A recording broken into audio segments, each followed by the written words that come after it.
ஒரு சிறிய விளம்பர இடைவேளையின் பின்னர் ஆதவனின் தமிழை வணக்கம் நிகழ்ச்சியில் அதிதி பக்கத்தில் இணைந்திருக்கின்றோம். அனர்த்த முகாமைத்துவம் சம்பந்தமாக நிறைய விடயங்களை எம்முடன் கலந்துரையாடுவதற்கு இன்றைய தினமும் கலையகத்தில் இணைந்திருக்கின்றார் சேவ் த சில்ட்ரன் நிறுவனத்தின் உதவி முகாமையாளர் மற்றும் சமூக செயற்பாட்டாளர் நவகுமார் அவர்கள். வணக்கம். வணக்கம். எமது அழைப்பை ஏற்று கலையகத்திற்கு வருகை தந்தமைக்கு மகிழ்ச்சி. எப்படி இருக்கீங்க? நல்லா இருக்கிறேன், நன்றி. இந்த சந்தர்ப்பத்தில் இப்படியான ஒரு தலைப்பை கதைப்பதற்கு இந்த தொலைக்காட்சியில் எனக்கு ஒரு வாய்ப்பை தந்தமைக்காக நானும் எனது நன்றியை தெரிவித்துக் கொள்கிறேன். நாட்டில் பல்வேறு சம்பந்தமான நிறைய அனர்த்தங்கள் ஏற்பட்டு கொண்டிருக்கின்றன அல்லவா? அந்த வகையில அனர்த்தங்களை எவ்வாறு பிரிக்கலாம் என்பதை கூற முடியுமா? நல்லது ஒரு கேள்வி. அதற்கு முன்பாக இதை பற்றி ஒரு சிறிய அறிமுகத்தை தரலாம் என்று நினைக்கிறேன். இன்றைய காலகட்டத்தில் அனர்த்தம் என்பது இந்த உலகத்திலே நாளுக்கு நாள் படிப்படியாக அதிகரித்து கொண்டுதான் வருகிறது. ஆகவே இப்படியான ஒரு தலைப்பை இந்த சந்தர்ப்பத்தில் கதைப்பது மிகவும் பொருத்தமாகத்தான் இருக்கும். அனர்த்தம் என்று பார்க்கும்போது நாங்கள் பல வகையாக இதை பிரிக்கலாம். சாதாரணமாக அனர்த்தத்தை நாங்கள் மனிதனால் உருவாக்கப்பட்ட அனர்த்தம், ஆங்கிலத்தில் மேன் மேட் டிசாஸ்டர் என்று சொல்வார்கள். அதாவது மனிதனின் செயற்பாடுகளினால் ஏற்படுகின்ற அனர்த்தம். அதை தவிர்த்து அநேகமாக இயற்கை அனர்த்தம், நேச்சுரல் டிசாஸ்டர் என்று சொல்வார்கள். உலகத்தில் இயற்கையாக அனர்த்தங்கள் ஏற்படலாம், அதே நேரம் மனிதனின் செயற்பாடு காரணமாகவும் பல அனர்த்தங்கள் ஏற்படலாம். இதைத்தான் நாங்கள் பிரதானமாக 2 வகையாக நாங்கள் இந்த உலகத்திலே பிரித்து பார்க்கக்கூடியதாக இருக்கிறது. இலங்கையில் அடிக்கடி ஏற்படக்கூடிய அனர்த்தங்கள் என்ன? இதுவும் ஒரு நல்லதொரு கேள்வி. இன்றைய காலகட்டத்தில் இலங்கை அனர்த்தத்திற்கு முகம் கொடுக்கக்கூடிய நாடுகளில் முதல் இடங்களில் இருக்கின்றன. முதல் 10 இடங்களை பார்த்தோம் என்றால் எந்தெந்த நாடுகள் அநேகமாக அனர்த்தத்துக்கு முகம் கொடுக்கிறது என்று பார்த்தோம் என்றால் அதில் முதலிடத்தில் இலங்கையும் இருக்கிறது. காரணம் வந்து பல காரணங்கள். அதாவது இலங்கை காலநிலை மாற்றத்துக்கு அநேகமாக முகம் கொடுக்கக்கூடிய நாடுகளில் முன்னிலையில் இருக்கும் ஒரு நாடு. காலநிலை மாற்றம் ஏற்படுவதற்கும் பல காரணங்கள் இருக்கின்றன. அதில் இலங்கையை பொறுத்த வரைக்கும் அதிகமான காலநிலை மாற்றங்களுக்கு முகம் கொடுப்பதால் தான் இலங்கையில் பல அனர்த்தங்கள் இடம்பெற்று வருகின்றன. அதே போல் உங்களது கேள்விக்கு நான் ஒரு விடையை கூறுவதாக இருந்தால், இலங்கையில் அதிக மழை வீழ்ச்சி, சில பிரதேசங்களில் அதிக வறட்சி. அதாவது மழை பெய்யக்கூடிய பகுதிகளில் மழை வீழ்ச்சி இன்னும் அதிகமாக காணப்படுகிறது. வறட்சி ஏற்படுற பிரதேசங்களில் இன்னும் வறட்சி அதிகமாக ஏற்படுகிறது. இதன் காரணமாகத்தான் பிரதானமாக இலங்கையிலே அனர்த்தம் ஏற்படுகிறது. அனர்த்தங்களை நாங்கள் பார்ப்போம் என்றால், அதிக மழை வீழ்ச்சி என்றால் உங்களுக்கு தெரியும், சாதாரணமாக வெள்ளப்பெருக்கு ஏற்படும். இலங்கையிலே ரத்னபுரி, கொழும்பு, பதுளை போன்ற மாவட்டங்களில் அதிகமாக மழை வீழ்ச்சி பெறுகின்றது இப்போது நாங்கள் காணக்கூடியதாக இருக்கிறது. ஆகவே இங்கு அதிகமான வெள்ளப்பெருக்கு ஏற்படுகின்றது. தொடர்ச்சியாக அதிக மழை வீழ்ச்சி, வெள்ளப்பெருக்கு ஏற்படும் போது அங்கு மண் சரிவு அபாயமும் ஏற்படும். ஆகவே இது போன்ற அனர்த்தங்கள் தான் இப்பொழுது இலங்கையில் அதிகமாக ஏற்பட்டு கொண்டிருக்கிறது. இலங்கையின் வரலாறை எடுத்து பார்ப்போம் என்றால் பல அனர்த்தங்கள் ஏற்பட்டிருக்கிறது. பல உயிர் சேதங்கள், பல சொத்துக்களுக்கான சேதங்கள் ஏற்பட்ட அனர்த்தங்கள் இருக்கின்றது. எங்களால் மறக்க முடியாது இலங்கையில் 2004ஆம் ஆண்டு ஏற்பட்ட சுனாமி அனர்த்தத்தை. அதன் பிறகு பார்ப்போம் என்றால் 2017ஆம் ஆண்டு ஏற்பட்ட இலங்கையின் வெள்ளப்பெருக்கம், உதாரணமாக ரத்னபுரி போன்ற மாவட்டங்களில் பல உயிர் ஆபத்துகளை ஏற்படுத்தியது. அதே போன்று பல சொத்துக்களுக்கும் பல சேதங்களை விளைவித்தது.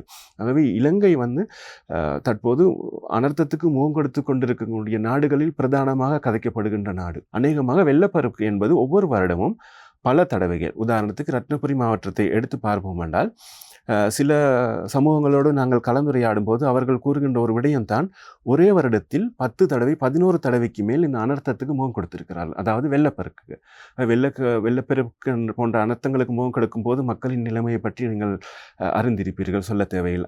அவர்கள் பொருட்களை எடுத்துக்கொண்டு வேறு இடத்துக்கு இடம்பெயர வேண்டும், அல்லது பாதுகாப்பான இடங்களுக்கு இடம்பெயர வேண்டும். அந்த சந்தர்ப்பத்தில் அவர்களுக்கு பல்வேறு தேவைகள் இருக்கின்றன. ஆகவே அந்த தேவைகளை பூர்த்தி செய்ய முடியாத சில நலன்புரி நிலையங்கள் என்று சொல்லுவோம். அது பாடசாலையாக இருக்கலாம், அல்லது மத வழிபாட்டு தலங்களாக இருக்கலாம். மக்கள் அந்த இடத்துக்கு தான் குடியேறுகிறார்கள், ஒரு பாதுகாப்பான இடமாக கருதி. ஆகவே இந்த வெள்ளப்பெருப்புக்கு முகம் கொடுக்கும் குடும்பங்கள் இவ்வாறான நலன்புரி நிலையங்களுக்கு செல்லும் போது அங்கேயும் பல அசௌகரியங்களை முகம் கொடுக்க நேரிடும். ஆகவே இலங்கையில் ஏற்படக்கூடிய வெள்ளப்பெருக்கு தான் அதிகமான ஒரு டிசாஸ்டர், ஒரு அனர்த்தம் என்று சொன்னாலும், இதன் மூலம் பல அனர்த்தங்கள் ஏற்படக்கூடிய, பல பிரச்சனைகளுக்கு முகம் கொடுக்கிய சந்தர்ப்பங்களும் இருக்கின்றது. அனர்த்தத்திற்கான முன்னெச்சரிக்கை இலங்கையில் எவ்வாறு நடைமுறைப்படுத்தப்படுகின்றது? ஆமாம், அனர்த்தத்துக்கு முன்னெச்சரிக்கை என்று சொல்லும் போது இதை பற்றி நான் சுருக்கமாக விளக்கிவிட்டு உங்களுடைய கேள்விக்கு பதிலளிக்கலாம் என்று நினைக்கிறேன். அனர்த்த முன்னெச்சரிக்கை என்பது பல வகைப்படும். ஒரு அனர்த்தம் ஏற்படுவதற்கு முன்பு பல விடயங்கள், பல மாற்றங்கள் இந்த உலகத்திலே காலநிலையிலே ஏற்படும். இதை பல நிறுவனங்கள் அறிந்து மக்களுக்காக வெளிப்படுத்தி கொண்டு வருகின்றன. உதாரணத்துக்கு அமெரிக்கா போன்ற வளர்ச்சி அடைந்த நாடுகளின் உதவியுடன் இலங்கை போன்ற அபிவிருத்தி அடைந்து வரும் நாடுகளும் போன்ற விழிப்புணர்வுகளை மக்களுக்கு வழங்கி கொண்டு வருகின்றன. உதாரணத்துக்கு உங்களுக்கு தெரியும், சுனாமி ஏற்பட்ட பிறகு சுனாமி முன்னெச்சரிக்கை கோபுரங்கள் அமைக்கப்பட்டன. அதே போன்று இலங்கையில் மழை, வெள்ளப்பெருக்கு போன்ற அனர்த்தங்களை முன்கூட்டி அறிவிப்பதற்கு வானிலை அவதான நிலையம் இருக்கின்றன. அதே போல் NBR என்று சொல்வார்கள், இலங்கையில் கட்டிட ஆராய்ச்சி நிறுவனம் போன்ற நிறுவனங்கள் இலங்கையிலே அனர்த்த முன்னெச்சரிக்கைகளை வழங்கி கொண்டு வருகின்றன. இது வழங்குவதற்கான பல முறைகளும் உண்டு. உதாரணத்துக்கு வானொலி, தொலைக்காட்சி போன்ற ஊடகங்கள் மூலமாகவும் இந்த முன்னெச்சரிக்கை வழங்கப்படுகின்றன. அதே போன்று நவீன காலத்தில் இந்த முன்னெச்சரிக்கை வழங்குவதற்கு சில விசேட இணையதளங்கள் கூட இருக்கின்றன. இந்த இணையதளங்களில் சாதாரண மக்கள் கூட இதை பார்த்து கொள்ளலாம். உதாரணத்துக்கு நாங்கள் சொல்லுவோம், ஒரு மலையின் பின் ஒரு ஆற்றிலே வெள்ளப்பெருக்கு ஏற்படுகிறது என்றால் அந்த ஆற்றினுடைய நீர்மட்டத்தை அளக்கக்கூடிய வசதிகள் கூட இருக்கின்றன. ரிவர் நெட் என்று சொல்லப்படுகின்ற ஒரு வலையமைப்பின் ஊடாக நாங்கள் அந்த விடயத்தை பார்க்கலாம். இது சாதாரணமாக மக்கள் மத்தியில் இப்பொழுது பிரசித்தி பெற்று வருகின்றன. இது பற்றிய விழிப்புணர்வையும் நாங்கள் மக்களுக்கு கொடுத்து கொண்டு வருகிறோம்.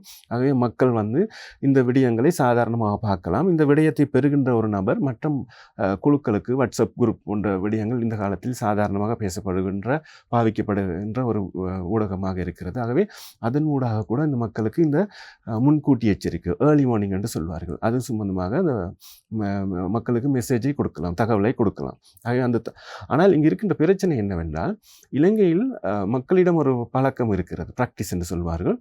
இந்த முன்னெச்சரிக்கை தகவல்களை பெரிதாக பார்த்து கொள்வதில்லை. ஏர்லி வார்னிங் சிஸ்டம் போன்ற தகவல்களை அவர்கள் பார்த்து அதற்கான முன்னேற்பாடுகளை செய்வதில் கொஞ்சம் குறைபாடு இருக்கிறது. வெளிநாடுகளில் இந்த முன்னெச்சரிக்கை தகவல்களை கொடுத்தவுடன் அவர்கள் அதுக்கேற்ற மாதிரி செயற்படுவார்கள். அதை பற்றி அதிகம் தேடுவார்கள். எப்படியான மெசேஜ் வந்திருக்கிறது, எப்படியான தகவல் வந்திருக்கிறது, ஆக அதற்கு நாங்கள் எவ்வாறான தகவல்கள் செய்ய வேண்டும், எவ்வாறான விடயங்களை முன்கூட்டியே நாங்கள் மேற்கொள்ளப்பட வேண்டும் என்ற விடயங்களில் மிகவும் அக்கறை செலுத்துவார்கள். ஆனால் இலங்கை போன்ற நாடுகளில் முன்னெச்சரிக்கை தகவல்களுக்கு அவ்வளவு முக்கியத்துவம் கொடுப்பதில்லை. இதுவும் ஒரு காரணம், இந்த மக்கள் அநேகமாக இந்த அனர்த்தத்துக்கு உட்படுவது. முன்னெச்சரிக்கை தகவல்களை பார்த்தவுடன் பல நிறுவனங்கள் இருக்கின்றன, அவர்களுடன் தொடர்பு கொண்டு இந்த தகவலை நாங்கள் மேலும் உறுதிப்படுத்திக் கொள்ளலாம். உதாரணத்துக்கு எத்தனை மில்லிமீட்டர் மழை பெய்ய போகிறது, எந்தெந்த பிரதேசங்களுக்கு மழை பெய்ய போகிறது, இடிமின்னல் இருக்கிறதா.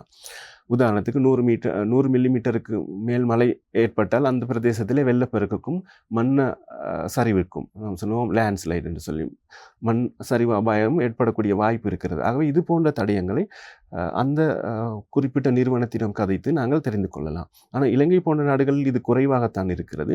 இதை வலுவூட்டுவதற்காக நாங்கள் பல விழிப்புணர்வுகளை மக்கள் மத்தியிலே பல மாவட்டங்களிலே செய்து கொண்டு வருகிறோம். ஆகவே இந்த நிகழ்ச்சியின் மூலமும் நாங்கள் பார்க்கிறோம், ஏதாவது ஒரு ஏர்லி வார்னிங் மெசேஜ், ஒரு முன்கூட்டி எச்சரிக்கை வந்தால் அனர்த்தம் சம்பந்தமாக அல்லது காலநிலை சம்பந்தமாக இதில் மக்கள் மிகவும் அவதானம் செலுத்த வேண்டும். செலுத்தினால் தங்களது உயிர் ஆபத்துக்களிலிருந்தும் சொத்துக்கள் இழப்பிலிருந்தும் பாதுகாத்து கொள்ளலாம். உதாரணத்துக்கு நாங்கள் ஒரு முன்னெச்சரிக்கையாக இருந்தால், உதாரணத்துக்கு நாங்கள் இன்று வேலைக்கு செல்லும் போது எங்கள் வீட்டில் எங்கள் உறவினர்கள் இருப்பார், எங்கள் பிள்ளைகளாக இருக்கலாம், பெற்றோர்களாக இருக்கலாம். ஆகவே எங்களுக்கு இந்த பிரதேசத்தில் மழை பெய்ய போகிறது, மண் சரிவு அபாய எச்சரிக்கை இருந்தால் நாங்கள் அவர்களுக்கு அந்த தகவலை கொடுத்து விட்டு போடலாம், அல்லது அவர்களை பாதுகாப்பான இடத்துக்கு அனுப்பிவிட்டு போடலாம், அல்லது நாங்களும் இருந்து அதற்கான முன்னெச்சரிக்கை நடவடிக்கைகளை மேற்கொள்ளலாம். இவ்வாறான நடவடிக்கைகளை நாங்கள் மேற்கொள்ளாமல் இந்த தகவல்களுக்கு முன்னுரிமை கொடுக்காத காரணத்தினால்தான் அநேகமான அனர்த்தங்கள் ஏற்படுகின்றது, இலங்கை உயிர் சேதங்களும் ஏற்படுகின்றது. அனர்த்தத்தை தவிர்க்க வேண்டும், அனர்த்தத்தை கட்டுப்படுத்த வேண்டும் என்றால் சமூகம் என்ன மாதிரியான நடவடிக்கைகளில் ஈடுபட வேண்டும்? இதற்கு பல விடயங்கள் செய்ய வேண்டும். அனர்த்தத்தை கட்டுப்படுத்துவது என்பது சாதாரண விடயம் அல்ல. இது ஒரு பெரிய தலைப்பாகத்தான் பேசப்படும். ஆகவே நான் முடிந்தவரை இதை நான் உங்களுக்கு விளக்க முயற்சிக்கிறேன். அனர்த்தம் ஏற்படுவதற்கு பல காரணங்கள் இருக்கின்றன. நான் ஏற்கனவே சொன்னேன், மனிதனால் ஏற்படக்கூடிய அனர்த்தங்களும் இருக்கிறது, இயற்கையாக ஏற்படக்கூடிய அனர்த்தங்களும் இருக்கிறது, மனித செயற்பாடு காரணமாக ஏற்படக்கூடிய இயற்கை அனர்த்தங்களும் இருக்கிறது. ஆகவே இந்த அனர்த்தங்களை குறைப்பது சாதாரண காரியம் அல்ல. இதற்காக பல ஆண்டுகள், பல காலங்கள் வேலை செய்ய ஏற்படும். உதாரணத்துக்கு காலநிலை மாற்றத்தை ஒரு குறிப்பிட்ட காலத்தில் மாற்றிவிட முடியாது. அதற்காக பல விடயங்களை மேற்கொள்ள வேண்டும். இலங்கையிலே இந்த என்வாயன்மெண்ட் சொல்வார்கள், சூழல் மாசடைதல் தான் மிக பிரதான காரணமாக இருக்கிறது அனர்த்தத்திற்கு. ஆகவே சூழலை பராமரிக்க வேண்டும் என்பது ஒரு சில நாட்களில் ஒரு சில வருடங்களில் செய்து முடிக்க முடியாது. அதற்காக பல வருடங்கள் உழைக்க வேண்டும். அதாவது நாங்கள் உதாரணத்துக்கு வேஸ்ட் மேனேஜ்மெண்ட் என்று சொல்வது, ஒரு குப்பை குளங்களை எவ்வாறு அகற்றுவது. இலங்கையிலே பிளாஸ்டிக் என்பது ஒரு பெரிய அனர்த்தத்துக்கு மூல காரணமாக அமைகிறது. அதை எவ்வாறு அப்புறப்படுத்துவது, அதை பாவிப்பது. அதிகமாக சமுத்திரத்திலே பிளாஸ்டிக்கை இடும் நாடுகளில் இலங்கை முன்னுரிமை இருக்கிறது. பிலிப்பைன்ஸ் போன்ற நாடுகளும் இருக்கின்றன. அதிலும் முதலிடத்தில் இலங்கை இருக்கிறது. 1000 மெட்ரிக் டன்னுக்கு மேற்பட்ட பிளாஸ்டிக் கழிவுகளை நாங்கள் சமுத்திரத்தில் எடுக்கிறோம். இது ஒரு பெரிய பாதிப்பாக இருக்கிறது எமது நாட்டின் அனர்த்தத்திற்காக. ஆகவே அனர்த்தத்தை குறைப்பதற்கு பல நடவடிக்கைகளை மேற்கொள்ளலாம். உதாரணத்துக்கு மர நடுகை செய்தல், அல்லது மரங்களை வெட்டி காடுகளை அழிக்காமல் இருத்தல், அடுத்தது காடுகளை வெட்டி அதை துப்புரவு செய்தல். இப்போ நாங்கள் ரத்னபுரி மாவட்டத்தில் பார்ப்போம் என்றால் அங்கு இருக்கின்றது நிறைய கால்வாய்கள், குளங்கள், ஆறுகள் இருக்கின்றது. அதை துப்புரவுப்படுத்தி அதை முறையான விதத்தில் பராமரிக்காதது தான் அங்கு வெள்ளப்பெருக்கு ஏற்பதற்கு ஒரு பிரதான காரணமாக இருக்கிறது. வெள்ளப்பெருக்கு வந்தவுடன் அதை கவனித்து வேலையில்லை, வருவதற்கு முன்னெச்சரிக்கையாக நாங்கள் சொல்லுவோம் ப்ரிப்பரேஷன் என்று சொல்லி, அது வெள்ளப்பெருக்கு ஒன்று ஏற்படுவதற்கு முன்பே நாங்கள் அதை அறிந்து எந்தெந்த பிரதேசத்தில் எந்தெந்த குளங்களை, கால்வாய்களை நாங்கள் சுத்தப்படுத்த வேண்டும். அல்லது மழை வந்த பிறகு மழை நீர் அந்த பிளாஸ்டிக் போத்தலுடன் இறுகி அது நிறைந்து வலியும் சந்தர்ப்பத்தில் எங்களால் ஒன்றும் செய்ய முடியாது. ஆகவே மழை ஏற்படுவதற்கு முன், வெள்ளம் ஏற்படுவதற்கு முன் அப்படியான இடங்களை துப்புரவுப்படுத்துவது போன்ற விடங்களை மேற்கொள்வதன் மூலம் இந்த வெள்ளப்பெருக்கு போன்ற அனர்த்தங்களை நாங்கள் குறைத்து கொள்ளலாம். அது மட்டுமல்லாமல் நாங்கள் சொல்லுவோம், அனர்த்தத்தை குறைப்பதற்கு 2 பிரதான வழிகள் இருக்குது. ஒன்று DRR என்று சொல்லுவோம், டிசாஸ்டர் ரிஸ்க் ரிடக்ஷன். அதாவது அனர்த்தம் ஒன்று ஏற்படுவதற்கு முன் நாங்கள் எவ்வாறு அந்த அனர்த்தத்தை குறைத்துக் கொள்வது. அதுக்கான ஒரு வழிதான் நான் சொன்னது, இந்த கால்வாய், ஆறுகள், குளங்களை நாங்கள் சுத்தம் செய்வது. ஆகவே அதில் இருக்கின்ற குப்பை குளங்கள் அடைப்பட்டு அங்கு நீர் வழிவதை நாங்கள் தவிர்த்து கொள்ளலாம். அதே போன்று மண் சரிவு ஏற்படுவத இடங்களை நாங்கள் அவதானம் கண்டால் அதுக்கான மரங்கள் கூட இருக்கின்றன. இலங்கை கட்டிட ஆராய்ச்சி நிலையம் NBRO என்று சொல்லப்படுகிற அந்த நிறுவனத்தில் நாங்கள் இலவசமாக ஆலோசனைகளை பெற்றுக்கொள்ளலாம். அதற்கான பல புத்தகங்கள், கையேடுகள் கூட இருக்கின்றன. அதில் தெளிவாக குறிப்பிடப்படுகின்றன ஒவ்வொரு பிரதேசத்துக்கும் மண்ணரிப்பை தடுப்பதற்கு எவ்வாறான மரங்களை நாட்ட வேண்டும் என்று சொல்லி. ஆகவே அப்படி மரங்களை நட்டலாம், காடுகளை சுத்தப்படுத்தலாம், குளங்களை சுத்தப்படுத்தலாம். அப்படியான விடயங்கள் மூலம் அனர்த்தம் ஒன்று வருவதற்கு முன் நாங்கள் அதை தவிர்த்து கொள்ளலாம். இரண்டாவது, அனர்த்தம் ஒன்று ஏற்பட்ட பிறகு அந்த அனர்த்தத்தின் பாதிப்புகளை குறைப்பதற்கும் சில நடவடிக்கைகளை எடுக்கலாம். அதற்கும் நாங்கள் முன்கூட்டியே நாங்கள் சில விடயங்களை மேற்கொள்ள வேண்டும். அநேகமாக இலங்கையில் ஒரு பழக்கம் இருக்கிறது, அனர்த்த முகாமைத்துவ குழு. அதாவது கிராமிய அனர்த்த முகாமைத்துவ குழு என்று எல்லா கிராமங்களிலும் அமைக்க வேண்டும். அரசாங்க ஊழியர்களின் ஊடாக இந்த குழு அமைக்கப்பட்டு இந்த குழு பேணப்பட வேண்டும். ஆகவே இந்த குழுவின் ஒரு வேலைதான் அனர்த்தம் ஒன்று வருவதற்கு முன் நாங்கள் இவ்வாறு நடவடிக்கைகளை மேற்கொள்ள வேண்டும். அனர்த்தம் ஒன்று ஏற்பட்ட பிறகு இந்த அனர்த்தத்தில் இருக்கின்ற பாதிப்புகளை எவ்வாறு நாங்கள் குறைத்துக் கொள்வது. உதாரணத்துக்கு அனர்த்தம் ஒன்று வரப்பட போகிறது. எல்லா அனர்த்தத்தையும் மனிதனால் தவிர்க்க முடியாது. உலகத்தில் ஏற்படுற சில அனர்த்தங்களை தவிர்க்க முடியாது. ஆனால் அனர்த்தம் ஏற்படும் போது அல்லது அனர்த்தம் ஏற்பட்ட பிறகு ஏற்படுகின்ற பாதிப்புகளை நாங்கள் குறைத்துக் கொள்ளலாம். உதாரணத்துக்கு நான் ஞாபகப்படுத்த விரும்புகிறேன், சுனாமி அனர்த்தம் ஏற்பட்டது. அனர்த்தம் ஏற்பட்ட சந்தர்ப்பத்திலும் பல உயிர் இழப்புகள், சொத்துக்கள் சேதமாக்கப்பட்டன. ஆனால் அனர்த்தத்தின் பின்பும் முன்னெச்சரிக்கை இல்லாத காரணத்தினால் பல உயிர் சேதங்கள், சொத்துக்களுக்கு சேதங்கள் விளைவிக்கப்பட்டது. உதாரணத்துக்கு அந்த அனர்த்தம் ஏற்பட்ட இடங்களை ஒழுங்கான முறையில் சுத்தம் செய்யாதால் பல உயிரிழப்பு, கொள்ளை நோய்கள் என்று சொல்லுவோம், பல நோய்களுக்கு முகம் கொடுத்து பல உயிர் இழப்புகள் ஏற்பட்டது. அனர்த்தம் ஏற்பட்டு பல வருடங்கள் பின்பும் இதன் பாதிப்பு இருந்தது. பல உடைமைகளை நாங்கள் முறையான விதத்தில் முன்னேற்பாடு செய்யாததால் சொத்துக்களுக்கும் பல ஆண்டுகள் கடந்தும் இதை மீள் நிரப்ப முடியாமல் போனது. ஆகவே அனர்த்தத்தை 2 வகையில் தவிர்த்து கொள்ளலாம். ஒன்று, அனர்த்தம் ஏற்படுவதற்கு முன் நாங்கள் அதை தவிர்த்து கொள்வது. இன்னொன்று, அனர்த்தம் ஏற்பட்ட பிறகு அதிலிருந்து வருகின்ற பாதிப்புகளை நாங்கள் குறைப்பதற்கு.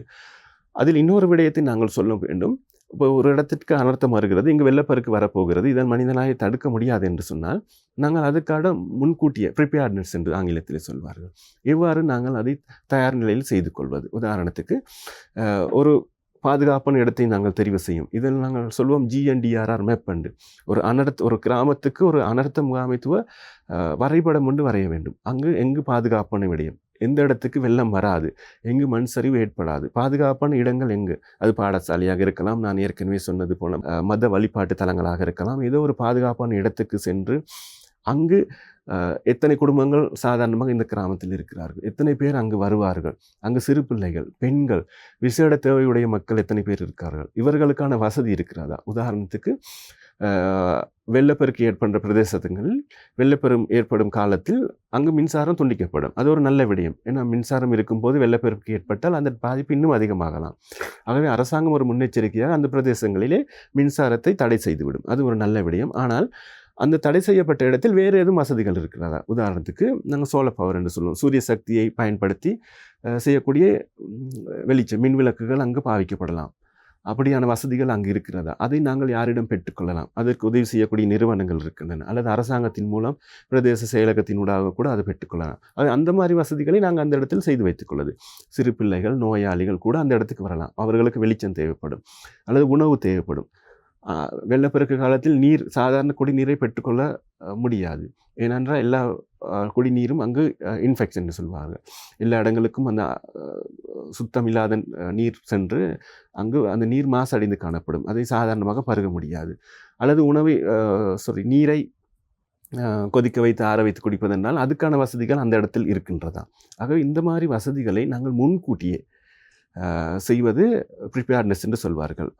தற்காலத்தில் இதை மிகவும் நவீனப்படுத்தி ஆன்டிசிபேட்டரி ஆக்ஷன் என்று கூட வெளிநாடுகளில் இதை செய்து வருகிறார்கள். இலங்கையிலும் இதை செய்வதற்கு பல நிறுவனங்கள் முயற்சிக்கின்றன. அதாவது நாங்கள் இனங்கண்ட ஒரு பிரதேசத்தில், இந்த பிரதேசத்துக்கு வெள்ளம் வரப்போகிறது, இந்த மழை காலத்தில் நிச்சயமாக வரும், இங்கு மழையையோ வெள்ளத்தையோ நாங்களால் தவிர்க்க முடியாது, எங்களால் செய்யக்கூடிய சிறந்த வழி அங்குள்ள மக்களை அகற்றி ஒரு பாதுகாப்பான இடத்துக்கு வைத்து இந்த அனர்த்தம் ஒரு மீள் நிலைமைக்கு வரும் வரை அந்த மக்களை அந்த இடத்தில் வைத்து பராமரிப்பது எப்படி பற்றி சிந்திப்பது தான் ப்ரிப்பேர்ட்னஸ். அதையும் அண்மை காலத்திலே நாங்கள் முயற்சி செய்து வருகிறோம், மக்கள் மத்தியிலே அறிமுகப்படுத்தி கொண்டு வருகிறோம். இந்த அனர்த்தத்தை எவ்வாறு தவிர்ப்பது?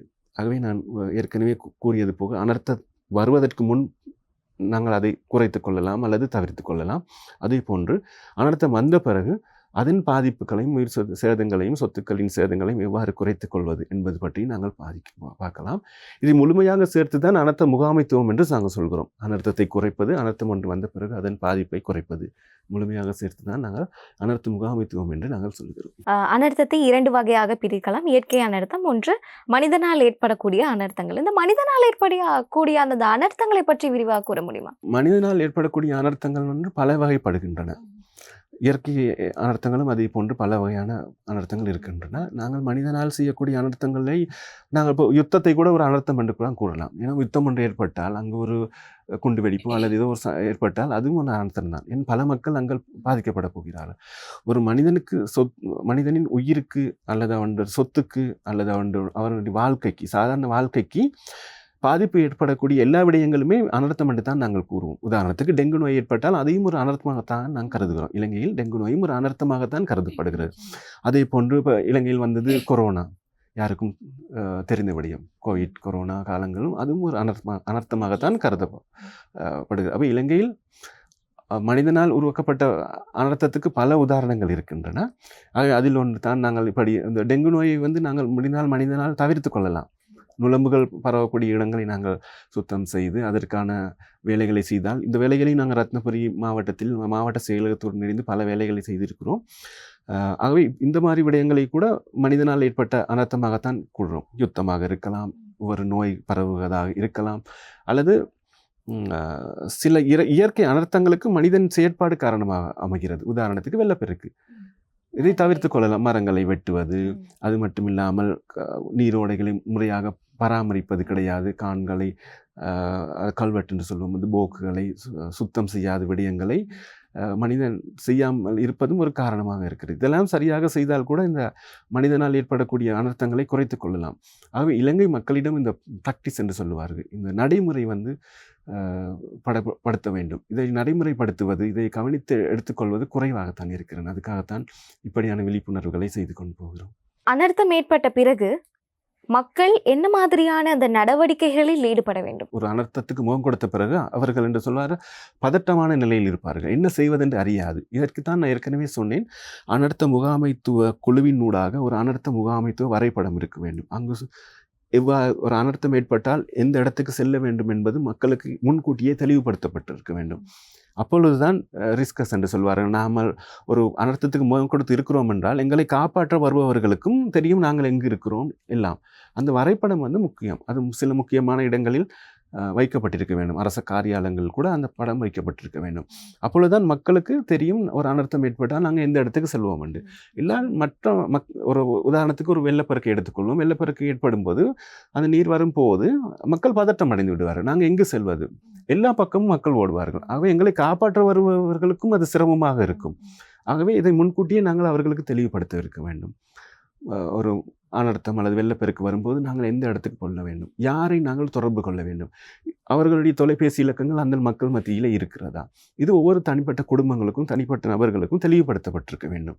ஆகவே முன்கூட்டியே இந்த பிரதேசத்தை இனங்கண்டு மக்களுக்கு தெளிவுபடுத்தி அவர்களுக்கு முறையான யாரை தொடர்பு கொள்வது போன்ற விடயங்களை சொல்லி அந்த மக்களை தயார்படுத்திவிட்டால் மக்கள் குழப்பமடைந்து ஒரு வெள்ளப்பெருக்காக இருக்கலாம், ஆனால் அதை தொடர்ந்து பாதுகாப்பற்ற இடங்களுக்கு சென்று சிறுவர் துஷ்பிரயோகம், பெண்கள் துஷ்பிரயோகம் என்று பல அனர்த்தத்துடன் தொடர்புபட்ட பல பிரச்சனைகளுக்கு அவர்கள் முகம் கொடுக்க நேரிடும். ஆகவே நீங்கள் கேட்ட கேள்விக்கு ஒரு சுருக்கமான பதிலை சொல்வோம் என்றால், அனர்த்தம் ஒன்று ஏற்பட்ட பிறகு நாங்கள் குழப்பமடைய தேவையில்லை. எங்கள் வரைபடத்தின் ஊடாக நாங்கள் பாதுகாப்பான இடங்களுக்கு செல்ல வேண்டும். முறையான அரசு அதிகாரிகளை அல்லது அந்த பிரதேசத்தில் இருக்கின்ற அனர்த்தத்துக்கென்று நாங்கள் முன்கூட்டியே தெரிவு செய்த தலைவர்களை நாங்கள் அழைத்து அந்த பாதுகாப்பான இடங்களுக்கு செல்வது தான் முறையாக இருக்கும்.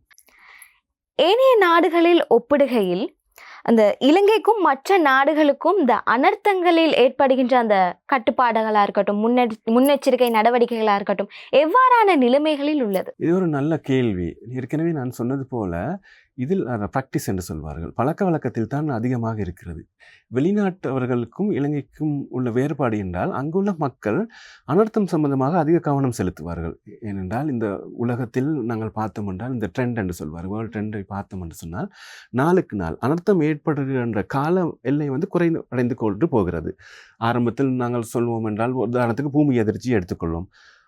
ஆரம்ப காலத்தில் பல நாட்களுக்கு பல வருடங்களுக்கு ஒரு முறைதான் பூமி அதிர்ச்சி ஏற்படும். இன்றைய காலத்தில் நாங்கள் பார்க்கிறோம் நாளுக்கு நாள், மாதத்துக்கு மாதம் அடிக்கடி ஏற்படுகின்ற ஒரு சந்தர்ப்பத்தை பார்த்து கொண்டு போகிறோம்.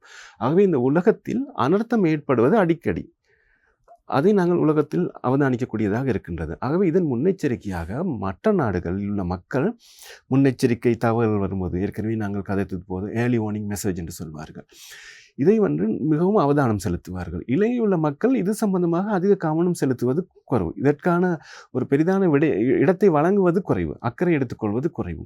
ஆகவே இது தான் மற்ற இரண்டு நாடுகளுக்கும் இருக்கக்கூடிய பிரதான வேறுபாடாக காணப்படுகிறது.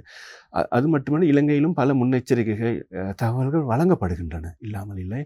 வானிலை அவதான நிலையம், மெட் டிபார்ட்மெண்ட் என்று சொல்வோம். அது மட்டும் இல்லாமல் பல இணையதளங்கள் இருக்குது. ஏற்கனவே சொன்ன போது NBRO எச்சரிக்கை என்று இவர்கள் தான் இலங்கையிலே மண் சரிவு அல்லது நிலச்சரிவு ஏற்படும் முன்னெச்சரிக்கையை வழங்குவார்கள். ஆகவே வானொலி, தொலைக்காட்சி என்று பல ஊடகங்கள் கூட இந்த முன்னெச்சரிக்கை தகவல்களை வழங்க கொண்டு வருகின்றன. வெளிநாடுகளிலும் இவ்வாறான ஒரு பழக்க வழக்கங்கள் தான் இருக்கின்றது. ஆனால் அந்த நாட்டு மக்கள் எவ்வாறு அந்த முன்னெச்சரிக்கை தகவல்களுக்கு முன்னுரிமை கொடுக்கிறார்கள் என்பதில் தான் வேறுபாடு இருக்கிறது.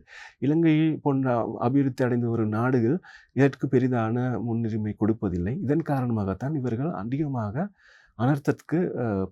அனர்த்தத்தின் பாதிப்புக்கு உள்வாங்கப்படுகிறார்கள். அது உயிர் ஆபத்தாக இருக்கலாம், சொத்துக்களாக இருக்கலாம், உடைமைகளாக இருக்கலாம். பல ஆபத்துகளுக்கு முகங்கொடுப்பதற்கு பிரதான காரணம் அந்த முன்னெச்சரிக்கை தகவல்களை சரியாக பார்த்து அதன் சொல்லப்படுகின்ற நடைமுறைகளை நடைமுறைப்படுத்தாதது தான் ஒரு பிரதான காரணமாக இருக்கிறது. வெளிநாட்டு மக்கள் அதை பார்த்து அதற்கு முன்னெச்சரிக்கை மேற்கொள்வதால் தான் அவர்கள் அந்த விடயங்களிலிருந்து தப்பித்துக் கொள்கிறார். உதாரணத்துக்கு ஜப்பான் போன்ற நாடுகளை கூட கூறலாம். அடிக்கடி சுனாமி, பூமி அதிர்ச்சி போன்ற பல அனர்த்தங்கள் நடக்கக்கூடிய ஒரு நாடாக இருந்தாலும் அங்கு உயிரிழப்புகள், சொத்துக்களுக்கான சேதங்கள் மிகவும் குறைவாகத்தான் காணப்படுகிறது. ஆனால் இலங்கையில் எப்போதாவது இருந்து தான் பல அனர்த்தங்கள் வருகின்றன. ஆனாலும் வர்ற சந்தர்ப்பத்தில் இது ஒரு பெரிய பாதிப்பை ஏற்படுத்தி செல்கிறது. காரணம், இதற்கான முன்னெச்சரிக்கை தகவல்களை இவர்கள் பின்பற்றுவது மிகவும் குறைவாக இருக்கு. இந்த மனிதனால் ஏற்படக்கூடிய அனர்த்தங்கள் அப்படின்னு சொல்ற நேரம் அதுலேயுமே முக்கியமான ஒரு பிரச்சனை பார்த்தீங்கன்னா இந்த பிளாஸ்டிக் யூஸ் பண்ணுறது, பொலித்தீன் வந்து யூஸ் பண்ணுறது, அதிகமாக வந்து யூஸ் பண்ணுறது. சில வருடங்களுக்கு முன்னாடி மீத்தட முல்லையில் வந்து இந்த மண் சரிவு, அதாவது அந்த குப்பை மேடு சரிந்து விழுந்தது, பல உயிர்கள் வந்து பறி போயின அல்லவா? ஸோ இந்த பிளாஸ்டிக் யூஸ் பண்ணுறதுனால, அந்த பொலித்தீன் யூஸ் பண்ணுறதுனாலையுமே இயற்கை அனர்த்தங்கள், அதாவது இயற்கையோட சேர்ந்த அந்த மனிதனால் ஏற்படக்கூடிய அனர்த்தங்களும் வந்து உருவாகுதானே? இதை பற்றின இது ஒரு முக்கியமான கேள்வி. இலங்கையில் பல இடங்களில் கேட்கப்பட வேண்டிய கேள்வி. உங்களுக்கு நன்றியை தெரிவித்துக் கொள்கிறேன் இப்படியான ஒரு கேள்வியை கேட்டதற்கு. காரணம், பிளாஸ்டிக்கின் அல்லது பொலித்தீன் போன்ற விடயங்களினால்தான் இலங்கையில் அதிக அனர்த்தங்கள் நடக்கின்றன. இந்த அனர்த்தங்கள் பெரிதாக மற்றவர்களின் கண்களுக்கு தென்படுவதில்லை. நீங்கள் சொன்னது போல மீ தொட்டப்புள்ள போன்ற அனர்த்தம் ஒன்று ஏற்பட்டால் தெரியுமோ ஒழிய, நாளுக்கு நாள் பல விடயங்களில் பல பாதிப்புகளை ஏற்படுத்தி வருகின்றது. இலங்கையில் இன்று பரவக்கூடிய பல நோய்களுக்கு, உதாரணமாக புற்றுநோய் போன்ற குணப்படுத்துவதற்கு கடினமான நோய்களுக்கு பிரதான காரணமாக இருப்பதும் இந்த பொலித்தீன் பாவனை தான். பொலித்தீன் பாவனையின் பின் இந்த பொலித்தீனை எவ்வாறு அப்புறப்படுத்துவதில் கூட இலங்கை மக்களுக்கு ஒரு பிரச்சனை இருக்கிறது. ஆகவே இதில் கண்ட இடங்களில் வீசுவதா. நகர்ப்புறங்களில் ஓரளவு இதை பின்பற்றுகிறார்கள். ஆனால் கிராமப்புறங்களில் இது பற்றிய விழிப்புணர்வு இல்லாததால் இந்த பிளாஸ்டிக் பாவனை அதிகமாக இருக்கிறது. அதை முறையான விதத்தில் அப்புறப்படுத்துவதும் இல்லை. ஆகவே இவ்வாறான விடயங்களில் இலங்கையில் கதைப்பது, இது பற்றி மக்களுக்கு விழிப்புணர்வு ஏற்படுத்துவது ஒரு முக்கியமான விடயமாக பார்க்கப்பட வேண்டும். உதாரணத்துக்கு, கடலிலே அதிகமான பொலித்தீன்களை அல்லது குப்பை கூடங்களை, பிளாஸ்டிக் போத்தல்களை இடும் நாடுகளில் இலங்கையும் முதலிடத்தில் இருக்கிறது. பிலிப்பைன்ஸ் போன்ற நாடுகள் உலகத்தை எடுத்து பார்த்தோம்னால் அதிகமாக எடுக்கிறார்கள். இலங்கையிலும் 1000 மெட்ரிக் டனுக்கு மேலான பிளாஸ்டிக் போத்தல்களை, பிளாஸ்டிக் கழிவுகளை இந்த சமுத்திரத்தில் இடுகிறார்கள். சமுத்திரம் என்பது ஒரு நாட்டுக்கு வளம். இலங்கையை சுற்றி சமுத்திரம் இருக்கிறது, கடல் இருக்கிறது. இதனால் இலங்கைக்கு பல நன்மைகள் இருக்கின்றது. மீன்பிடி, சுற்றுலா என்று பல வருமானம் தரக்கூடிய, இலங்கை மக்களுக்கு வாழ்வாதாரம் தரக்கூடிய பல விடயங்கள் இருக்கின்றது. இருந்தும் நாங்கள் அதை எவ்வாறு பாதுகாக்கிறோம் என்பது ஒரு பெரிய விடயம். இதில் பொலித்தீன் பாவனை, பிளாஸ்டிக் பாவனை என்பது பெரிய ஒரு தாக்கம் செலுத்தும். இந்த பொலித்தீன் பாவனையை குறைத்துக் கொள்வது தான் மிகவும் நல்லது. ஆனாலும் எங்களோட அன்றாட வாழ்க்கையில் பொலித்தீன் இல்லாமல் வாழ்வது என்பது மிகவும் கடினமாக இருக்கிறது. சாத்தியமில்லை என்றென்றால் அதுக்கு மிகவும் பழக்கப்பட்டு விட்டோம். ஆகவே இதை படிப்படியாக குறைத்து கொள்வது நல்லது. ஆனால் தற்போது எடுக்கப்பட வேண்டிய நடவடிக்கை என்றால், இந்த பிளாஸ்டிக்கை முறையான இடங்களில் இடுவது, அதுக்கான இடங்கள் கூட வைத்திருக்கிறார் பல இடங்களில். அது மட்டும் இல்லாமல் குப்பை கூடங்களில், நீர்நிலைகளில் இதை வீசாமல் இருப்பது மிகவும் பொருத்தமான அதாக இருக்கும். காரணம், இன்று மீள் சுழற்சி என்று சொல்லப்பட பல நிறுவனங்கள் வந்து இந்த பொலித்தீன்களை, பிளாஸ்டிக் போத்தல்களை பணம் கொடுத்து வாங்குகிறார்கள். அவர்களுக்கு கொடுத்தால் இது மீள் சுழற்சி செய்யப்படும். ஒன்று, உலகத்தில் இருக்கின்ற ஒரு வளம் பாதுகாக்கப்படும். அது மட்டும் இல்லாமல் பல அனர்த்தங்கள், பல மனிதனால் உருவாக்கப்பட்ட அனர்த்தங்கள் குறைப்பதற்கும் இது ஒரு பிரதான காரணமாக அமையும். அதுலேயுமே நீங்கள் வந்து சொல்லியிருந்தீங்க, இந்த தொழிற்சாலை கழிவுகள்னாலையுமே வந்து பாதி அனர்த்தம் ஏற்படக்கூடிய சாத்தியக்கூறுகள் இருக்கு அப்படின்னு. இந்த கடல் வாழ் உயிரினங்களும் வந்து பாதிக்கப்படுகின்றது தானே? அதை பற்றி நான் உங்களுக்கு. கடலில் இருந்து வருமானத்தை பெறுவது இலங்கையிலும் ஒரு பிரதானமாக கரையோர பிரதேச மக்களால் பாதிக்கப்படுகிறது. உதாரணத்துக்கு மீன்பிடி தொழில்.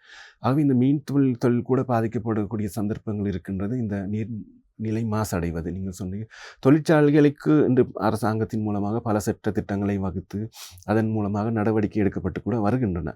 இருந்தும் இது முறையாக கவனிக்கப்பட வேண்டும். அது மட்டும் இல்லாமல், நான் தொழிற்சாலைகளை விட சாதாரண பொதுமக்களை தான் நான் அதிகமாக கூறுவேன். ஏன்னால் தொழிற்சாலைகள் கூட சட்டத்திட்டங்கள் இருக்கின்றன, நடவடிக்கை எடுக்கப்படுகின்றன. பல தொழிற்சாலைகள் இன்று கழிவு நீரை வெளியேற்றும் போது அதற்கான நடவடிக்கைகளை மேற்கொண்டு அதை வடிகட்டி தான் வெளியில் இடுகிறார்கள். ஆனால் சாதாரண மக்களுக்கு தான் இந்த சட்டத்திட்டங்களை பின்பற்றுவதில் சில பிரச்சனைகள் இருக்கிறது. ஏற்கனவே நான் சொன்னது போல் இந்த பழக்க வழக்கங்களில் தான் இதுவும் அடங்குகிறது.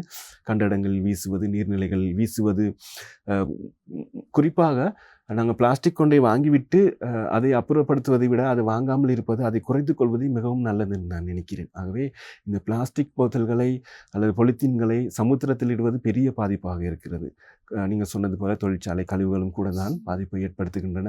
ஆகவே மீன்பிடி தொழிலுக்கு மிகவும் ஒரு அச்சுறுத்தலாக அமையும். கரையோர பிரதேசத்தில் இருக்கின்ற மக்களின் வாழ்வாதாரம் மிகவும் பாதிக்கப்படும். அது மட்டும் இல்லாமல், இன்று நாங்கள் உட்கொள்கின்ற உணவில் பல கெமிக்கல் என்று சொல்வார்கள், ரசாயன பொருட்கள் கலந்திருக்கின்றன. காரணம், இதுதான் பிரதான காரணம், நாங்கள் கழிவுப் பொருட்களை முறையான விதத்தில் அப்புறப்படுத்தாதது. இதனால் தான் பல நோய்கள் கூட ஏற்படுகின்றன. ஆகவே இந்த பொலித்தீன் பாவனை கடலில் மட்டுமல்ல, பல குளங்கள் போன்ற ஆறுகள் போன்ற நீர்நிலைகளில் இடுவதையும் நாங்கள் தவிர்த்து கொள்ள வேண்டும். ஆகவே இதிலிருந்து நாங்கள் பல நோய்கள் வருவதையும் பல அனர்த்தங்களையும் தவிர்த்து கொள்ளலாம். அதுலேயுமே இந்த சாதாரண மக்கள் அனர்த்தத்தை எவ்வாறு முகம் கொடுக்கலாம், அதோடு மட்டுமில்லாமல் அதை தவிர்ப்பதற்கான வழிமுறைகள் எதுவும் உண்டா? ஆமாம், நிறைய வழிமுறைகள் இருக்கின்றன. நீங்கள் சொன்னது போல யாரிடம் முறைப்பாடு செய்யலாம், யாரிடம் தகவல்களை பெற்றுக்கொள்ளலாம் என்பது கூட ஒரு முக்கியமான விடயமாகத்தான் இருக்கிறது. நான் ஏற்கனவே சொன்னது போல இந்த கிராமிய அனர்த்த முகாமைத்துவ குழுக்கள் இருக்கின்றன. இந்த குழுக்களுக்கு ஒரு பொறுப்பு இருக்கின்றது. அந்த பிரதேசத்தில் இருக்கின்ற டிஎம்சி என்று சொல்வார்கள், டிசாஸ்டர் மேனேஜ்மெண்ட் சென்டர், அனர்த்த முகாமைத்துவ மையம் என்று ஒவ்வொரு மாவட்டத்தின் கச்சேரி என்று சொல்வார்கள். மாவட்ட செயலகம், இதை சுருக்கமாக அல்லது பேச்சு வழக்கில் கச்சேரி என்று கூட சொல்வார்கள். மாவட்ட செயலகத்தில் அனர்த்த முகாமைத்துவ மையம் இருக்கின்றது. அவர்களின் ஒவ்வொரு மாவட்டத்துக்கும் ஒவ்வொரு அனர்த்த முகாமைத்துவ மையம் இருக்கிறது. அவர்களின் தொலைபேசி இலக்கங்களை, அந்த ஊழியர்களின் தொடர்பு கொள்ளக்கூடிய வகைகளை இந்த அனர்த்த முகாமைத்துவ குழு தெரிந்து வைத்திருப்பது ஒரு முக்கிய கடமையாக இருக்கிறது.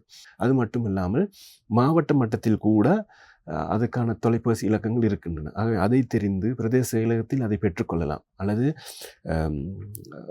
அந்த பிரதேசத்தில் வேலை செய்யக்கூடிய கிராம சேவகர் என்று சொல்வோம், அவர்களின் மூலமாக கூட இந்த தொலைபேசி இலக்கங்களை பெற்றுக்கொள்ளலாம். ஆக அவர்களுக்கு நாங்கள் முதலாவதாக அறிவிக்க வேண்டும். அது மட்டுமல்லாமல் அந்த பிரதேசத்தில் இருக்கக்கூடிய NBRO என்று சொல்வார்கள், கட்டிட ஆராய்ச்சி நிறுவனம், அவர்கள் தான் முதலாவதாக மண் சரிவு அபாயத்தை அதனால் அதை எவ்வாறு தவிர்த்து கொள்ளலாம், எந்த பிரதேசத்தில் மண் சரிவு ஏற்பட போகிறது என்ற விடயங்களை முன்கூட்டியே தகவல் வழங்குவார்கள். ஆகவே அப்படியான ஒரு பாதிப்பு தென்படும் போது, அறிகுறிகள் தென்படும் போது அவர்களுக்கு நாங்கள் தொடர்பு கொண்டு அவர்களுக்கு நாங்கள் இந்த விடயத்தை அறிவிக்க வேண்டும். ஆகவே சாதாரண பொதுமக்கள், அங்கே இருக்கின்ற அரசு அதிகாரிகள் யாராக இருந்தாலும் பரவாயில்லை, அவர்களுக்கு இந்த விடயத்தை தெரிவிக்க வேண்டும். அது மட்டுமல்லாமல் நான் ஏற்கனவே சொன்ன போது டிஎம்சி, அனர்த்த முகாமைத்துவ மையம், அவர்களுக்கு பிரதானமாக அறிவிக்க வேண்டும் இந்த பிரதேசத்தில் இவ்வாறான அனர்த்தம் ஏற்படுவதென்று. அதற்கு பிறகு அவர்கள் உரிய நடவடிக்கைகள் அந்த பிரதேசத்தில் மேற்கொள்வார்கள், அந்த மக்களை, அந்த சொத்துக்களை காப்பாற்றுவதற்கு. சாதாரண மக்களுக்கு அனர்த்தம் ஏற்பட்டால் முதலில் யாரிடம் கூற வேண்டும் என்ற விளக்கத்தை கூற முடியுமா? ஆமாம், முதலாவதாக அங்கு பிரதேசத்தில் இருக்கின்ற கிராம சேவகரை தான் அவர்கள் அணுக வேண்டும். நான் ஏற்கனவே சொன்னது போக அந்த அனர்த்த முகாமைத்துவ குழு, அதன் தலைவராக அநேகமான இடங்களில் அந்த கிராம சேவகர் என்று சொல்லக்கூடிய கிராம சேவகர் தான் நாங்கள் சொல்லுவோம். அவரைத்தான் முதலாவதாக நாங்கள் அணுக வேண்டும். அவர்தான் பிரதேச மட்டத்தில் அல்லது மக்களுக்கு அருகில் இருக்கக்கூடிய ஒரு அரசு உத்தியோகத்தர், அரசு சேவை வழங்கினார். அவருக்கு தான் நாங்கள் முதலாவதாக அறிவிக்க வேண்டும். அவருக்கு அதிகாரம் இருக்கின்றது பிரதேச செயலகத்துடன் தொடர்பு கொண்டு இந்த மக்களின் தேவையை அறிந்து இந்த மக்களுக்கு உதவி வழங்க. அது எதுவாக இருக்கலாம். உதாரணத்துக்கு அனர்த்தத்துக்கு ஏற்பட்ட மக்கள் ஒரு பாதுகாப்பான நிலையத்தில் இருக்கிறார்கள் என்றால் அவர்களுக்கு உணவு தேவைப்படும், சில நேரம் உடைகள் தேவைப்படும், சிறு பிள்ளைகள் இருந்தால் அவர்களுக்கு தேவையான மருத்துவ வசதி தேவைப்படும். ஆகவே இதை அவர் மூலமாக உரிய இடங்களுக்கு அறிவித்து அவர் அதுக்கான பெற்றுக் கொடுப்பதற்கான சந்தர்ப்பத்தை வழங்க வேண்டும். அவை முதலாவது கிராம சேவருக்கு அறிவிப்பது நன்று. அது மட்டும் இல்லாமல் அனர்த்த முகாமைத்துவ குழு இருந்தால் அந்த குழுக்களுக்கும் அந்த பிரதேசத்தில் வேலை செய்யக்கூடிய ஏனைய நிறுவனங்கள் இருந்தால் அதற்கும் நாங்கள் அறிவிக்கலாம். முதலாவது கட்டாயமாக இவர்களுக்கு அறிவித்தால் இவர்களே போதுமானது பிரதேச செயலகம், மாவட்ட செயலகத்துடன் தொடர்பு கொண்டு அதுக்கான வசதிகளை வழங்கக்கூடியதாக இருக்கும். அனர்த்தத்தை குறைக்க வேண்டுமென்றால் என்ன மாதிரியான அந்த நடவடிக்கைகளில் நாம் மக்களாகிய நாங்கள் ஈடுபட வேண்டும்? சாதாரணமாக அனர்த்தத்தை குறைப்பதற்கு பல நடவடிக்கைகள் மேற்கொள்ளலாம். அதே போன்று சாதாரணமாக மக்களாகிய நாங்கள் எடுக்க வேண்டிய நடவடிக்கைகள் இருக்கின்றன. அதுதான் நாங்கள் ஏற்கனவே சொன்னது போல சூழலை மாசுபடுத்தாது இருத்தல். சூழலை மாசுபடுத்தக்கூடாது. சூழல் என்பது ஒரு சுழற்சி முறையில் தான் இயங்கிக் கொண்டிருக்கிறது. ஆகவே இதை நாங்கள் மாசுபடுத்தும் இடத்து இந்த காலநிலையிலே ஒரு மாற்றம் வரும். இந்த காலநிலையில் வருகின்ற மாற்றம் தான் பிரதானமாக அனர்த்தத்துக்கு வழிவகுக்கிறது. ஆகவே சாதாரண மக்கள் சூழலை மாசுபட வைக்கக்கூடாது, மாசடைய செய்யக்கூடாது என்று பார்த்தோம் என்று சொன்னால், ஏற்கனவே நாங்கள் ஒரு சில விடயங்களை கைத்தோம். மரம் வெட்டுதலை தவிர்த்து கொள்ள வேண்டும். அனிதமாக மர நடுகைகளை பொருத்தமான இடங்களில் மர நடுகைகளில் ஈடுபட வேண்டும். அடுத்த நீர்நிலைகளை நாங்கள் சேதப்படுத்தக்கூடாது, அசுத்தப்படுத்தக்கூடாது. அது மட்டுமல்லாமல் ஏற்கனவே சொன்னது போல அந்த சமுத்திரங்களை அசுத்தப்படுத்துதல், இவ்வாறான விடயங்களை மேற்கொள்ளாமல் இருக்கிறது. கழிவுகளை முறையான விதத்தில் அகற்ற வேண்டும். கழிவுகளை முறையான இடத்தில் அகற்றாவிட்டால் கூட பல நோய்களுக்கு, பல அனர்த்தங்களுக்கு முகம் கொடுக்க நேரிடும். அதே போன்று இந்த டெங்கு போன்ற நோய்களை, அனர்த்தத்தை குறைப்பதற்கு நாங்கள் நீர்நிலைகளை சுத்தப்படுத்த வேண்டும். அசுத்த நீர் தேங்கி நிற்கும் இடங்களை அகற்ற வேண்டும். அவ்வாறு மனிதனால் செய்யக்கூடிய சிறு சிறு விடயங்களை, நாங்கள் வீட்டில் செய்யக்கூடிய விடயங்கள், வீட்டில் இருக்க கழிவுப் பொருட்களை முறையாக அகற்ற வேண்டும். வீடுகளை நாங்கள் சுத்தமாக வைத்துக்கொள்ள வேண்டும். மரங்களை வெட்டுவதை தவிர்க்க வேண்டும். பிளாஸ்டிக் பாவனையை குறைக்க வேண்டும். அப்படியே வாங்கிய பிளாஸ்டிக்கை மீள் சுழற்சி செய்வதற்கு முறையான இடங்களில் வழங்க வேண்டும். அதை கண்ட கண்ட இடங்களில் வீசாமல் முறையான இடத்தில் சேமித்து வைக்க வேண்டும். அப்படி சிறு சிறு விடயங்களை செய்தால் கூட பல அனர்த்தங்களை தவிர்க்கலாம். இது சாதாரண மக்களால் பின்பற்றக்கூடியது, பெரிய விடயம் ஒன்றும் அல்ல. ஆகவே பெரிய விதத்தில் செய்யக்கூடிய விடயங்களும் இருக்கின்றது. ஆனால் மக்களிடத்தில் பார்ப்பது இவ்வாறு சின்ன சிறிய விடயங்களை செய்தாலே பல அனர்த்தங்களை தவிர்த்து கொள்ளலாம். நீங்கள் முதலில் கூறிய போது இந்த மாதிரி அனர்த்தங்கள் ஏற்பட்டால் சாதாரணமாக இந்த விவசாயம் செய்யக்கூடியவர்கள், சிறு தொழில் செய்யக்கூடியவர்கள் எதிர்கொள்கின்ற அந்த அசௌகரியங்கள் என்ன, அவர்கள் கட்டுப்பாடோட அந்த அனர்த்தங்களை கட்டுப்பாடாக வைத்துக்கொள்ள வேண்டும் என்றால் அவர்கள் என்ன மாதிரியான நடவடிக்கைகளில் ஈடுபட வேண்டும்? ஏற்கனவே விவசாயம் செய்பவர்கள் பாதிக்கப்பட்டால் அவர் மட்டும் பாதிக்கப்பட மாட்டார், அந்த பிரதேசத்தில் இருக்க மக்களும் பாதிக்கப்படுவார். அங்கு வியாபாரம் செய்பவர்கள், பிஸ்னஸ் பண்ணுறவங்க, அவர்களுக்கு அந்த பிஸ்னஸ்க்கு அல்லது வியாபாரத்துக்கு ஒரு பாதிப்பு ஏற்பட்டால் அந்த பிரதேச மக்களையும் பாதிக்கும். உதாரணத்துக்கு ஒரு கிராமத்தை எடுத்துக்கொண்டோம்னால் அங்கு விவசாயம் செய்பவர்கள் அல்லது வியாபாரம் செய்பவர்கள் அந்த பிரதேசத்துக்கு ஒரு வளமாகத்தான் கருதப்படுவார்கள். காரணம், அனர்த்தம் அல்லது ஏதாவது ஒரு பிரச்சனை ஏற்படும் போது அவர்களால் தான் அங்குள்ள மக்களுக்கு அந்த தேவையை பூர்த்தி செய்யக்கூடும். உதாரணத்துக்கு விவசாயம் செய்பவராக இருந்தால் அந்த பிரதேச மக்களுக்கு அனர்த்தம் ஏற்படும் சந்தர்ப்பத்தில் உணவுகளை வழங்கக்கூடியவராக இருப்பார். அது எதுவாக இருக்கலாம். ஆனால் அனர்த்தம் ஏற்பட்டு அவருக்கு ஒரு பாதிப்பு ஏற்பட்டால் அந்த பிரதேசத்தில் இருக்க மக்களுக்கும் அந்த உணர்வு தட்டுப்பாடு ஏற்படலாம். அது மட்டும் இல்லாமல் வியாபாரம் செய்பவர் அந்த வியாபாரத்தை செய்ய முடியாமல் போயிட்டால் அந்த பிரதேசத்தில் இருக்கின்ற மக்களும் பாதிக்கப்படுவார்கள். உதாரணத்துக்கு ஒரு கடை செய்பவர், ஒரு சாதாரண சில்லறை கடை செய்பவர் என்று வைத்துக்கொள்ளும். அந்த கடை அந்த வெள்ளத்தால் பாதிக்கப்பட்டு விட்டது, அங்குள்ள பொருட்கள்லாம் நாசமாக்கப்பட்டு விட்டன. ஆகவே அது அவருக்குரிய பாதிப்பு மட்டுமல்ல, ஒரு அவசர தேவைக்கு அங்கு பிரதேசத்தில் இருக்கிற மக்களால் கூட அங்கு ஒரு பொருட்களை பெற்றுக்கொள்ள முடியாது. ஆகவே இவர்களை பாதுகாக்க வேண்டியது எமது கடமையாக இருக்கிறது. இதைத்தான் நாங்கள் சொல்வோம் கிளைமேட் ரெசிலியன்ஸ் அக்ரிகல்ச்சர் என்று கூட ஆங்கிலத்திலே சொல்வார்கள்.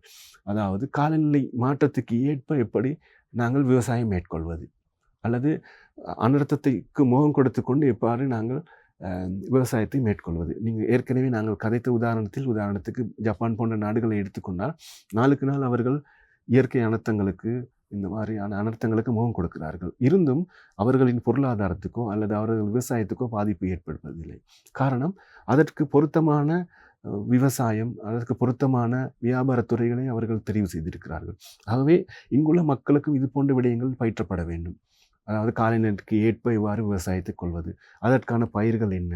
ஆகவே காலநிலை மாற்றத்துக்கு ஏற்ப விவசாயத்தை மேற்கொள்வதென்றால் எவ்வாறான விடயங்களை தமது விவசாயம் செய்கிற இடங்களில் மேற்கொள்ள வேண்டும், எவ்வாறு இடத்தை தெரிவு செய்ய வேண்டும், அந்த இடத்தை எவ்வாறு வலுப்படுத்த வேண்டும். உதாரணத்துக்கு விவசாயம் செய்கிற ஒரு இடத்திற்கு தொடர்ந்து வெள்ளப்பெருக்கு ஒவ்வொரு வருடமும் பாதிப்பு ஏற்படுத்துகிறது என்றால் அந்த இடத்தில் வெள்ளப்பெருக்கு தடுப்பதற்கு என்ன செய்யலாம், அல்லது அதிக மழை வீழ்ச்சியை தாங்கி வளரக்கூடிய பயிர்கள் என்ன, அது போன்ற விடயங்களை அவர் மேற்கொள்ளலாம். உதாரணத்துக்கு நாங்கள் இன்னொரு செய்வோம், ஒரு வியாபாரம் செய்பவரை எடுத்துக்கொள்ளும். உதாரணத்துக்கு ஒரு தேயிலை பெக்கட்டையோ அல்லது இப்போ ரத்னபுரி மாவட்டங்களில் சொல்வோம் கருவா என்று சொல்லுவோம், சின்னமன், அதை காய வைத்து பேக்கெட் செய்து விற்பனை செய்கிறவர்கள் கூட இருக்கிறார்கள். மழை காலத்தில் அதை காய வைக்க முடியாது, ட்ரை பண்ண முடியும். அவர்களுக்கு எவ்வாறு ஒரு ட்ரையர் மெஷினை வாங்கி கொடுப்பது. நான் என்ன சொல்ல வருகிறேன் என்றால், மழை, இயற்கை அனர்த்தங்கள் தொடர்ந்து உலகத்தில் இடம்பெறத்தான் போகிறது. ஆகவே இதனால் மக்களின் வாழ்க்கை, சாதாரண வாழ்க்கை பாதிக்கப்பட முடியாது. அவை சாதாரண வாழ்க்கை பாதிக்கப்படாமல் தொடர்ந்தும் இந்த காலநிலை மாற்றத்துக்கு அல்லது அனர்த்தத்துக்கு ஏற்ப தங்களது வியாபாரங்களை, தங்களது விவசாயங்களை தொடர்ந்து செய்து கொண்டு போவது என்பது பற்றி மக்களுக்கு விளக்கம் அளிக்க வேண்டும். இதற்கு கூட இப்போ அரசாங்கத்தில் கூட பல நிறுவனங்கள் வேலை செய்து கொண்டிருக்கின்றன. இது பற்றி இலங்கையில் கதைக்கப்படுகிறது. ஆனாலும் இது சாதாரண மக்களிடத்தில் இன்னும் சென்றடையவில்லை. அவர்களுக்கு இது சென்றடைய வேண்டும். அதிகமாக விவசாயத்தை செய்பவர்கள் கிராமப்புறத்தில் உள்ளவர்களாகத்தான் இருக்கிறார்கள். ஆகவே இந்த தொழில்நுட்பம் அந்த மக்களை சென்றடைய வேண்டும். அந்த மக்களை சென்றடையும் போது தான் அந்த மக்கள் இவ்வாறான பழக்க வழக்கத்துக்கு ப்ராக்டிஸ் நடைமுறைப்படுத்தும் போது தான் இந்த அனர்த்தத்திலிருந்து முழுமையான பாதுகாப்பை பெற முடியும். உதாரணத்துக்கு அங்கு விவசாயம் செய்கிறவர்கள், அங்கு வியாபாரம் செய்கிறவர்கள் காப்பாற்றப்பட்டால் அந்த பிரதேசம் இருக்கிற மக்களின் அதாவது அந்த அனர்த்தத்துக்கு கொடுக்கும் பாதிப்பு மிகவும் குறைவாக இருக்கும். ஏன்னால் அனர்த்த காலத்தில் கூட அவர்களுக்கு உணவு தட்டுப்பாடு இருக்காது, உணவை பெற்றுக்கொள்ளலாம். அல்லது வியாபார தலங்கள் இருந்தால் அவர்களுக்கு தேவையான பொருட்களை பெற்றுக்கொள்ளலாம். ஆகவே அது பாதிப்பை குறைக்கும். ஆகவே நீங்கள் சொன்னது போல நல்லது ஒரு விடயம், விவசாயம் செய்பவர்கள், வியாபாரம் செய்கிறவர்களும் கூட அனர்த்த காலத்தில் எவ்வாறு காப்பாற்றப்பட வேண்டும் என்ற விடயம் கதைக்கப்பட வேண்டும், அவர்களுக்கு தெளிவூட்டப்பட வேண்டும். இன்னும் ஒரு விடயத்தை மட்டும் கூறி முடிக்கிறேன். உதாரணத்துக்கு ஒரு வியாபாரம் செய்கிற உதாரணத்துக்கு அந்த ஒரு ஆடை தைத்து விற்பவராக வைத்துக்கொள்ளலாம். அதே மழை காலத்தில் அவரால் அந்த ஷோகேஸ் என்று சொல்வார்கள், பாவனைக்கு வைக்க முடியாது. மழை காலத்தில் அதற்கு பழுது ஏற்படும். ஆகவே அதற்கு எவ்வாறு நாங்கள் செய்வது? ஒரு கண்ணாடி பெட்டியோ அல்லது ஒரு பொலித்தீன் கவரையோ இட்டு மழை காலத்தில் கூட அதை ஷோகேஸ் பண்ணி அது விற்பனை செய்யக்கூடிய ஒரு விடயங்கள், இந்த மாதிரி சின்ன சின்ன விடயங்களை அவர்களுக்கு பயிற்றுவிக்க வேண்டும். ஆகவே மழை காலம் அல்லது காலநிலை மாற்றத்தால் அவர்கள் வியாபாரமோ அல்லது விவசாயமோ பாதிக்கப்படாமல் இருந்தால் அந்த பிரதேசத்தில் இருக்க மக்களும் காப்பாற்றப்படுவார்கள். கண்டிப்பா. அந்த அனர்த்தத்தின் போது பாடசாலை மாணவர்கள் எவ்வாறான நடவடிக்கைகளில் ஈடுபட வேண்டும்? ஒரு அனர்த்தம் ஏற்படும் போது அங்கு பிள்ளைகளின் கல்வி பாதிக்கப்படும். உதாரணத்துக்கு பாடசாலைகளுக்கு கூட வெள்ளப்பெருக்கு, மண் சரிவுகள் ஏற்படலாம். அல்லது வீட்டிலோ கிராமத்திலோ வெள்ளப்பெருக்கு ஏதாவது அனர்த்தம் ஏற்படும் போது அந்த பாடசாலை மாணவர்கள் பாடசாலைக்கு செல்வதில்லை, செல்ல முடியாது. காரணம், வீட்டில் ஒரு அனர்த்தம் ஏற்படும் போது அவர்களால் பாடசாலைக்கு செல்ல முடியாது. அது ஒரு விடயம். இன்னொரு விடயம் தான், அந்த அனர்த்தம் ஏற்படும் போது நான் சொன்னேன், ஒரு பாதுகாப்பான இடத்துக்கு அந்த மக்கள் இடம்பெயர்வார்கள். இடம்பெற வேண்டும், அதற்கான ஒரு வரைபடம் கூட இருக்க வேண்டும் என்று நாங்கள் கதைத்தோம். அப்படியாக செல்லும் போது சில பொருட்களை எடுத்து செல்வார்கள். உதாரணத்துக்கு வீட்டில் இருக்கக்கூடிய முக்கியமான சில ஆவணங்களை, உதாரணத்து ஐடென்டி கார்டு, பர்த் சர்டிஃபிகேட் என்று நாங்கள் சொல்வோம், பிறப்பு அத்தாட்சி பத்திரம், அடையாள அட்டை போன்ற விடயங்களை எடுத்துக்கொண்டு செல்வார்கள். அல்லது வங்கி கணக்கில் உள்ள கார்டு, பேங்க் கார்டு அல்லது புத்தகங்களை எடுத்துக்கொண்டு செல்வார்கள். ஆனால் இந்த பாடசாலை மாணவர்களின் கொப்பி புத்தகங்களையும் எடுத்துக்கொண்டு செல்வது குறைவு. ஆகவே இந்த சந்தர்ப்பத்தில் வெள்ளப்பெருக்கு ஏற்படும் போது இந்த கொப்பி புத்தகங்களும் பாதிக்கப்படுகின்றன. ஆகவே பல நிறுவனங்கள் இதற்காக பேக் டு ஸ்கூல் என்று சொல்வார்கள். மீண்டும் பாடசாலைக்கு செல்லும் போது பல கொப்பி புத்தகங்களை வழங்குவது வழக்கம். ஆனால் பாடசாலை மாணவிகளுக்கு இந்த அனர்த்தத்தின் முன்னெச்சரிக்கையாக அவர்களுக்கும் பயிற்றப்பட வேண்டும். இப்படியான அனர்த்தங்கள் ஏற்படும் போது முன்னெச்சரிக்கைகளை பார்த்து தங்களுக்கு தேவையான பிரதான புத்தகங்களை, பாடசாலை புத்தகங்களையும் பாதுகாப்பதற்கான வழிமுறைகளை செய்ய வேண்டும். அதாவது வெள்ளப்பெருக்கு உட்படாத சில இடங்களில் எவ்வாறு அதை பாதுகாப்பாக வைப்பது, அந்த விடயங்கள் அந்த பாடசாலை மாணவர்களுக்கு பயிற்றப்பட வேண்டும். ஒரு குடும்பத்தை எடுத்துக்கொண்டோமானால் இலங்கை போன்ற நாடுகளிலே சிறு பிள்ளைகள் தான் இந்த தொலைபேசி, ஃபோன், ஸ்மார்ட் ஃபோன் போன்ற விடயங்களை அதிகமாக பாவிக்கிறார்கள், பாடசாலை மாணவ மாணவிகள். இவர்களுக்கு தெரியும் இந்த மாதிரியான விடயங்களை எவ்வாறு பார்ப்பது என்று சொல்லி. பெற்றோர்களை விட இவர்கள் மூலம் இதை பயிற்றுவித்தால் இவர்கள் தங்கள் பெற்றோர்களுக்கு கூட இந்தபடியான விழிப்புணர்வை வழங்கக்கூடியதாக இருக்கும் இயற்கையாக. உதாரணத்துக்கு இன்று பிரதேசத்திலே இன்று வெள்ளப்பெருக்கு வரப்போகிறது என்ற விடயம் வந்தால் அதை அவர் பிள்ளைகள் பார்ப்பார்கள் ஃபோனில். சில நேரம் பெற்றோர்கள் பார்க்க மாட்டார்கள். ஆகவே பெற்றோர்களுக்கு இந்த பிள்ளைகளின் மூலம் எவ்வாறு விழிப்புணர்வை வழங்க வேண்டும் என்ற விடயத்தை நாங்கள் கதைக்கலாம். அது மட்டுமல்லாமல் தங்களின் பாடசாலை புத்தகங்களை எவ்வாறு நாங்கள் பாதுகாத்துக் கொள்வது, நாங்கள் பாதுகாப்பான இடங்களுக்கு இடம்பெயரும் போது இந்த பாடசாலை புத்தகங்கள், கோப்பிகளை எவ்வாறு நாங்கள் கொண்டு செல்வது போன்ற விடயங்களையும் நாங்கள் அவர்களுக்கு படிப்பிப்பதன் மூலம் இந்த பாடசாலை மாணவ மாணவிகளின் கல்வி பாதிப்பு அடைவதை நாங்கள் குறைத்து கொள்ளலாம். கண்டிப்பாக நிறைய விடயங்கள் எங்களோட பகிர்ந்து கொண்டிருந்தாது. அனர்த்தம் ஏற்படும் போது எவ்வாறான நடவடிக்கைகளில் நாம் ஈடுபட வேண்டும், அனர்த்தம் ஏற்படுவதற்கு முன்பாக நாங்கள் எவ்வாறான நடவடிக்கைகளில் ஈடுபட வேண்டும் என்பது தொடர்பாக பல்வேறு சம்பந்தமான நிறைய விடயங்களை எம்மோடு கலந்துரையாடினார். இன்றைய தினம் தமிழே வணக்கம் நிகழ்ச்சியில் அதிதி பக்கத்தில் சேவ் த சில்ட்ரன் நிறுவனத்தின் உதவி முகாமையாளர் மற்றும் சமூக செயற்பாட்டாளர் நவகுமார் அவர்கள். இவ்வளவு நேரம் நான் கேட்ட கேள்வி எல்லாத்துக்குமே ரொம்பவும் நேர்த்தியா பதில் சொல்லியிருந்தீங்க. அதற்காக தமிழே வணக்கம் குழு சார்பாக மனமார்ந்த நன்றிகள். நன்றி. உங்களுக்கு தெரியும், இன்றைய காலகட்டத்தில் பல தொலைக்காட்சிகள், பல விடயங்கள், பல நிகழ்ச்சிகள் செய்யப்படுகின்றன. ஆகவே இது போன்றது ஒரு முக்கியமான விடயத்தை கதைப்பதற்கு, மக்களுக்கு பயனுள்ள வகையில் தங்களது உயிரை, சொத்துக்களை பாதுகாக்க வேண்டிய ஒரு விடயத்தை கதைப்பதற்கு இப்படி ஒரு நேரத்தை ஒதுக்கி தந்தமைக்காக இந்த தொலைக்காட்சிக்கும், நீங்கள் சொன்னது போல இந்த தயாரிப்பாளர், இந்த தொலைக்காட்சி குழுவினருக்கும் எனது மனமார்ந்த நன்றியை தெரிவித்துக் கொள்கிறேன். நன்றி. தொடர்ச்சியாக ஒரு இனிமையான பாடலை தொடர்ந்து மீண்டும் தமிழே வணக்கம் நிகழ்ச்சியில் இணைந்திருப்போம்.